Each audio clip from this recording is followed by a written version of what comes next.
Welcome back to another episode of the CSK8 podcast. My name is Jared O'Leary. In this week's podcast episode, I am unpacking a paper titled Planning K-8 Computer Science Through UDL Framework. This particular paper was written by Maya Israel, Todd Lash, Lionel Bergeron, and Meg Ray.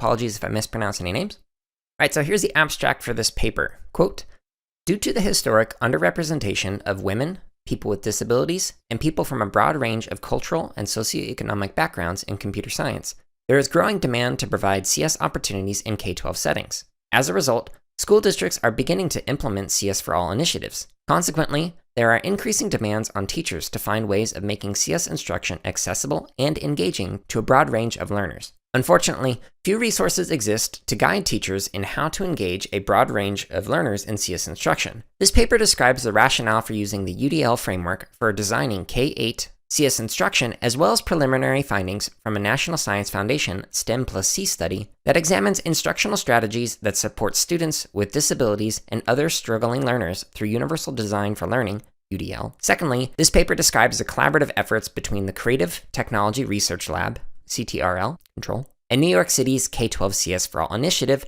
in support of teachers in implementing universally designed CS instruction across grades K through 8. Lastly, this paper describes resources developed through these initiatives. Implications for practice and future research directions will be shared. End quote.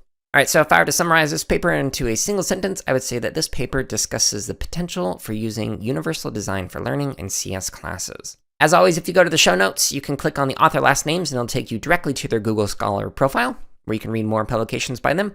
Or if you click on the title for the article, it'll take you directly to this paper, which I highly recommend reading. All right, so the paper begins with an introduction that's basically saying that UDL is a new framework, relatively new, that's being used across education in a variety of subject areas. However, CS educators and the field in general has not really adopted it in a meaningful way, as the implementation is often, quote, in a narrow manner by overemphasizing the role of student choice without considering a more holistic view of UDL, end quote.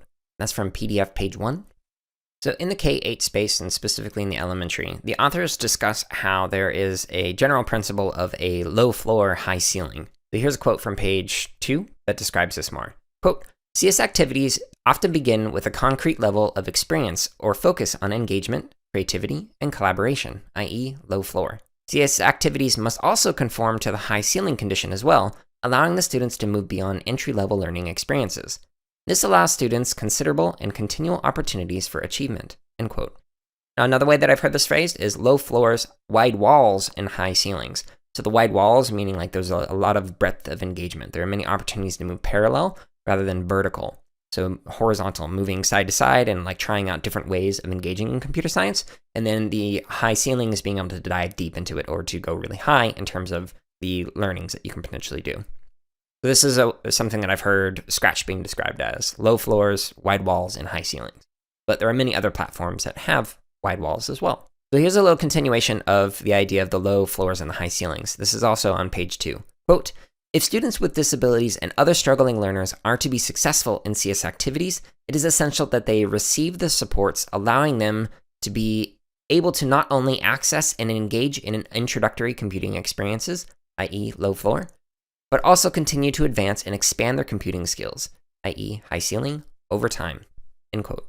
The authors describe a phenomenon that they call the twice new condition, which is that the teachers are not only new to teaching computer science, but they're also often new to using Universal Design for Learning concepts in their classrooms. So not only are they struggling with how to teach and implement or integrate computer science into the classroom, but they're also trying to do it in a way that they're not familiar with through UDL frameworks or principles. When we couple this twice new condition with curricula and learning experiences that do not have UDL frameworks or principles embedded within them, it is difficult for students with disabilities to engage in computer science in a meaningful way. Here's a quote from page 2. Quote, for example, K-8 CS activities often include ill-defined problems that require students to engage in complex, multi-step problem solving. This open exploration or semi-open exploration can result in students engaging in creative problem solving that may be highly motivating. At the same time, these ill-defined problems and open exploration can also be coupled with inaccessible curricula, low expectations from teachers about who can engage in complex problem solving within the context of CS, and lack of well-defined instructional strategies and practices. Thus, in many cases, students with disabilities and other struggling learners are being set up for failure because of lack of access and instructional supports. End quote. All right, so what can we do about this? Thankfully, the authors in the next section titled Supporting Teachers in Implementing UDL Within CS for All actually discusses some options that we can do. So the first one that they discuss is professional development. So they're arguing that a strong or major component for supporting teachers who are new to UDL is to provide professional development on it. This PD should focus not only on CS education, but also how to apply UDL within CS education experiences. So they need to be paired together rather than just decontextualized. If they are decontextualized, like you're going to a PD on just CS instruction and then going to a separate PD that is just on UDL, there would need to be some time to merge the two together and to really think through that. So one recommendation that I would give is that you could do that individually, or ideally do that in small groups where you can kind of brainstorm some different ideas with other peers to kind of talk about, okay, how can we integrate this into our CS instruction? So on page 3, there's a figure 2, and it is titled Continuum of UDL-based PD. And so on the left side of this continuum is learning general CS skills. So using Scratch, Code.org, platforms, concepts, etc. The next one just to the right of that is learning to use CS curricula. So for example, using Google's CS First, Code.org, Creative Computing, the Boot Up curriculum that I created. Now the next one over to the right of that is gaining pedagogical content knowledge tied to CS instruction. So not only learning just the platforms and the content, but learning the pedagogies that support teaching those particular platforms and content. So TPACK is a useful framework for this, and I'll include a link to TPACK in the show notes so you can learn more about it. And then on the far right is creating UDL-based CS activities or modifying CS curricula to align it to UDL. In other words, finding a curriculum that has UDL principles embedded throughout it, or finding a curriculum that does not have it and then modifying it in some way to expand it to include UDL. Now, the next recommendation for supporting teachers is embedded instructional coaching. Here's a quote from page 3. Quote, "We have found that teachers report an increased level of confidence in CS instruction and willingness to implement CS in the classroom when they participate in instructional coaching. Teachers report that the supportive, non-judgmental relationship with a coach is a motivator for them to move out of their comfort zone and try new strategies. This also allows the coach to see how UDL is being implemented in the CS classroom and to address potential missed opportunities to increase access for students." End quote. This is a really important step. So this is something that we found in our PD and our independent research findings at Boot Up, is that the teachers that we work with really value the peer-to-peer coaching and mentoring, whether it's from a facilitator at Boot Up or from the instructional coach in the district, who'll go into a classroom and provide some thoughts and some feedback, and even having the peer-to-peer stuff where teachers are watching other teachers and being able to look at it and go, oh, wow, they did this thing really well. I want to be able to implement that in my classroom. And if you are the only person at your school, there are ways to do this kind of coaching remotely. So for example, you could record, with permission of course, your classroom, or maybe just yourself teaching the classroom, and send that to a peer or to a colleague. I've seen some other educators do this in like various teacher education groups or even on Twitter, where they will record their class or a rehearsal if it's like a music educator, and it just shows themselves, and then they'll ask for some feedback. So that's one way that you can get this instructional coaching, even if you're like the only teacher at your school, like it's a one classroom, one teacher school, and there's nobody else for a few hundred miles away. That's one way that you could get some instructional coaching.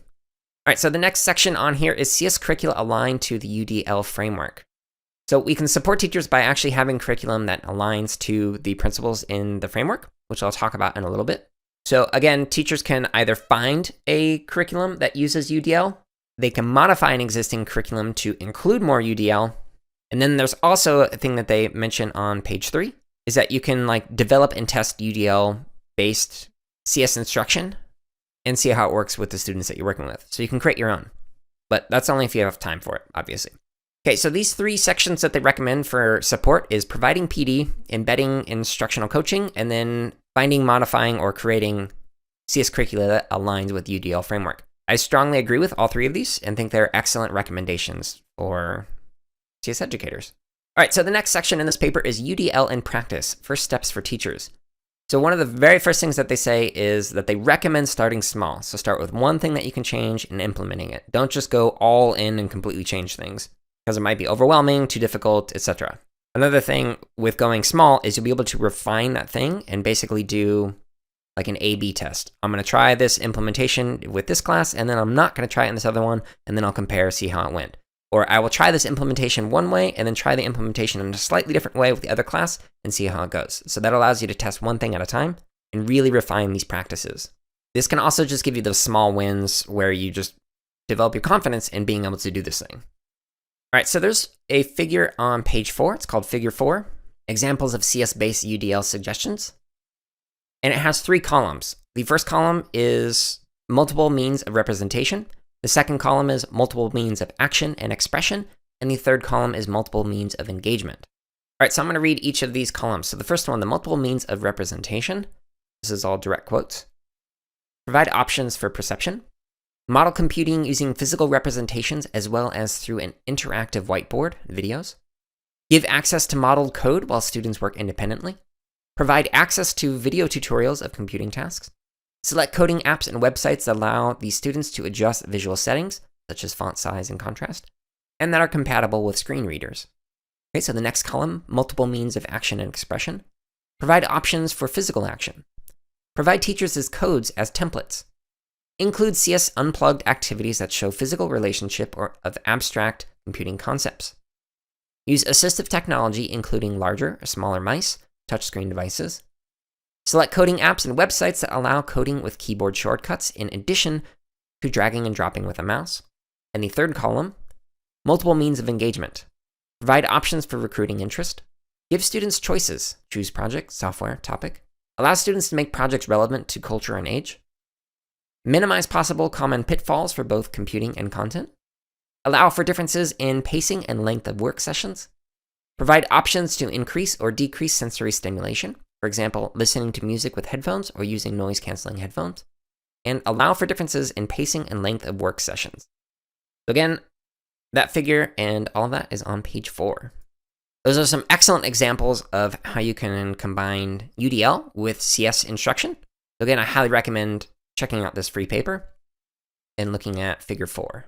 So the last main section of the paper is on UDL in practice, the CS for All initiative in New York City. So in that section is basically describing how they implemented UDL within New York City. And then it provides a link to the blueprint that is the blueprint for CS education in NYC. And so this blueprint incorporates UDL within it. And so I will include a direct link to that in the show note. All right, so that's the basic summary of the paper itself. But again, highly recommend checking out the paper itself, which you can find in the show notes. As always, when I'm doing these Unpacking Scholarship episodes, I like to talk about some of my lingering questions or thoughts. So one of them is, what pedagogies align well with UDL? So for example, are there ways to do lectures that align well with UDL? Or are there ways to facilitate that do not align well with UDL? Or are constructionist and constructivist approaches generally better than behaviorist approaches when it comes to UDL? Just thinking out loud with that. Now, another question that I have is, what are the potential gaps in UDL that aren't being discussed in the field? So in other words, if we were to write a critique of UDL, what would we say is missing from this framework, or should be modified or expanded? Is there anything unique about CS education that requires different forms of modification that aren't discussed in other subject areas? Not being an expert in UDL, I honestly don't know. Just thinking out loud. Next question I have is, how are educators who specialize in other subject areas using UDL in their classes, and what can we learn from them? So again, if you are the only CS educator in like a 500-mile radius or whatever, how could you learn from other educators in your district or in your school and apply what they're doing with UDL into your classroom? And then the last lingering question that I have is, how has remote learning improved or exacerbated UDL in your classroom? So that's just something to think on as an individual, but feel free to let me know, and maybe even send me an email saying that you'd like to be a guest on the podcast to actually talk about it. I'd love to have you on the show. All right, so that's the summary of this particular paper and some of my lingering questions or thoughts.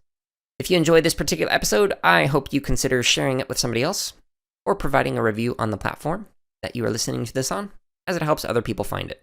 Thank you so much for listening. I hope you're all staying safe and are having a wonderful week.